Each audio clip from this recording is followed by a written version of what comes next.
Olá, amante do terror.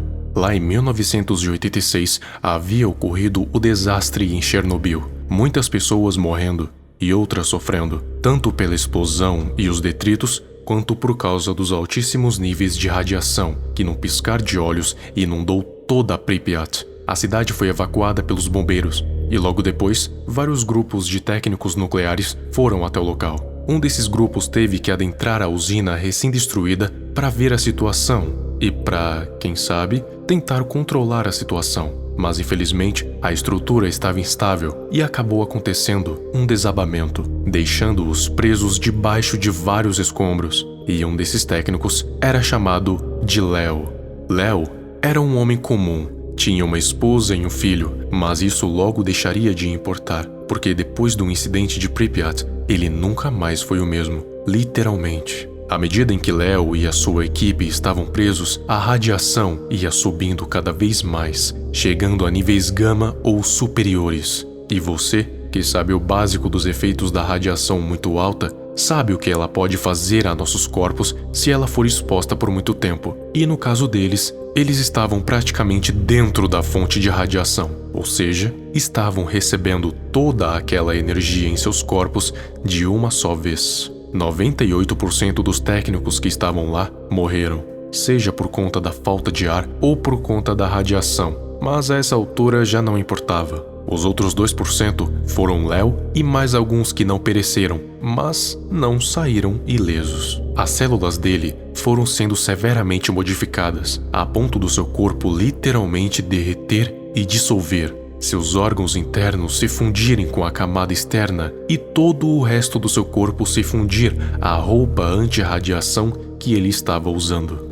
Nesse ponto, o seu cérebro também havia sido parcialmente destruído, de forma que ele não se lembrava da sua esposa nem do seu filho. Ele sequer se lembrava do próprio nome. A essa altura, ele já nem era mais humano. Era um animal descontrolado. E sabe o que animais descontrolados mais querem? Exato, alimento. Só que a forma dessa criatura se alimentar não é a mesma de um animal comum, nem de qualquer outro ser vivo que eu já tenha conhecido. O mesmo aconteceu com todos os outros. Viraram o que chamam de hazardous, o risco biológico nuclear vivo.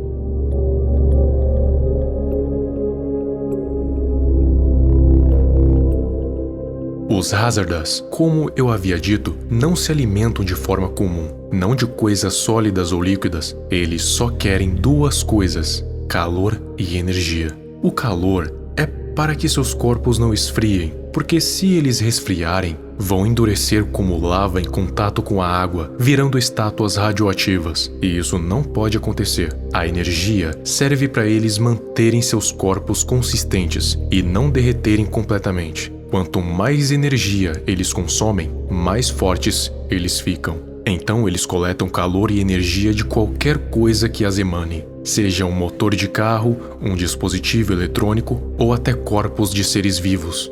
Leo acordou debaixo dos escombros. Ele não conseguia ver nada, não conseguia sentir praticamente nada do seu corpo. A única coisa que ele conseguia sentir era frio e o seu corpo lentamente endurecendo. Ele sabia que precisava de calor a qualquer custo, ainda mais porque a mesma coisa aconteceu com seus colegas que não conseguiram calor a tempo. Nesse momento, a cidade já havia sido evacuada e já não tinha restado mais ninguém além do Leo e os animais selvagens que viviam pelas florestas ao redor da cidade. Leo saiu debaixo dos escombros e procurava calor a todo custo, pois a sua vida dependia disso. Seu instinto de sobrevivência o fez seguir até a fonte de calor mais próxima, que era um cervo, uma fonte de calor perfeita para a criatura nuclear. O cervo até tentou fugir, mas já havia sido infectado pela radiação tanto do ambiente quanto do próprio hazardous, e não demorou muito até que não conseguisse mais se mover e apenas pôde aguardar a sua própria morte.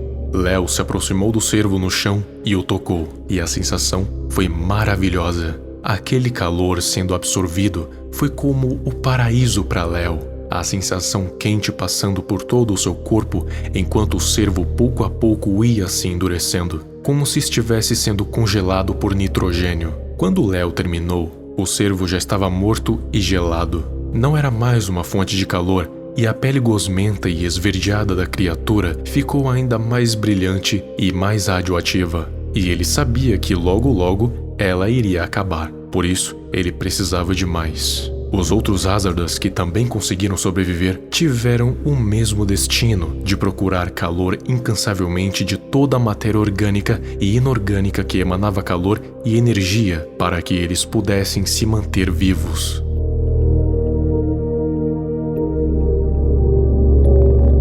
Com o passar do tempo, eles foram evoluindo pouco a pouco, até o ponto em que eles nem precisavam mais absorver calor. Seus próprios corpos conseguiam sustentá-lo sozinhos, mas claro que não por muito tempo, apenas o suficiente para que eles pudessem ficar alguns dias sem absorvê-lo, o que antes era apenas algumas horas. Já não restava mais nada na cidade de Pripyat, então eles resolveram sair de lá para buscar mais fontes de calor ao redor do mundo, o que poderia ser um perigo imenso para as pessoas, pois eles eram como reatores nucleares ambulantes que saíam infectando o solo e o ar por onde passavam, transformando alguns animais e pessoas locais em criaturas como eles, fora que são praticamente vulcões em erupção. Quanto maior o calor, mais feia a situação fica. Seus corpos têm uma capacidade absurda de armazenamento de calor e energia, podendo praticamente ter uma quantidade ilimitada dele.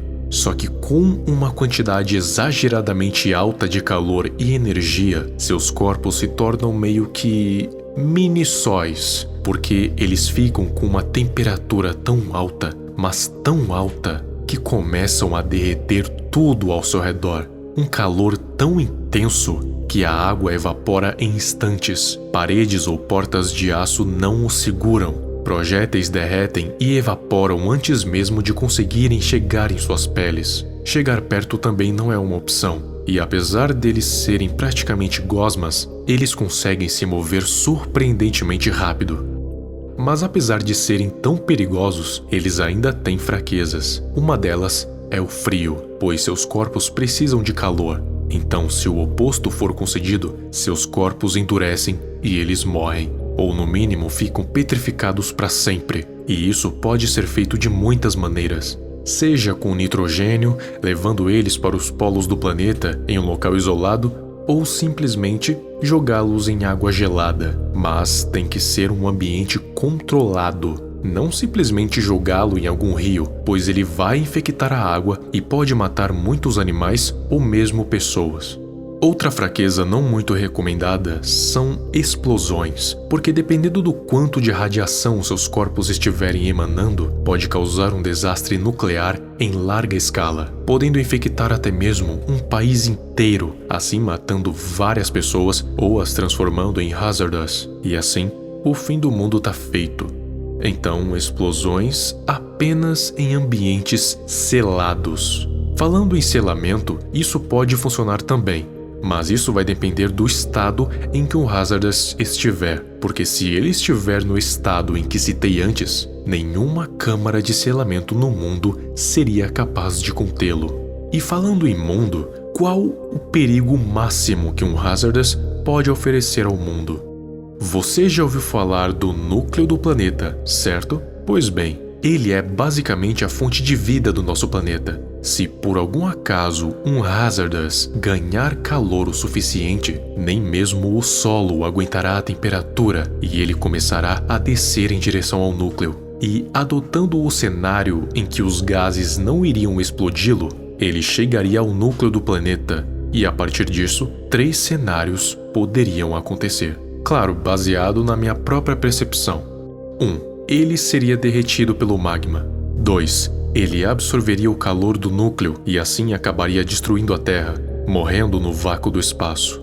3. Ele absorveria o calor do núcleo, destruiria a Terra, sobreviveria ao vácuo do espaço, consumiria o calor do Sol e acabaria se tornando uma criatura cósmica que destrói planetas apenas com a sua presença. Mas depois de, talvez, milhões de anos, ele se apagaria e morreria.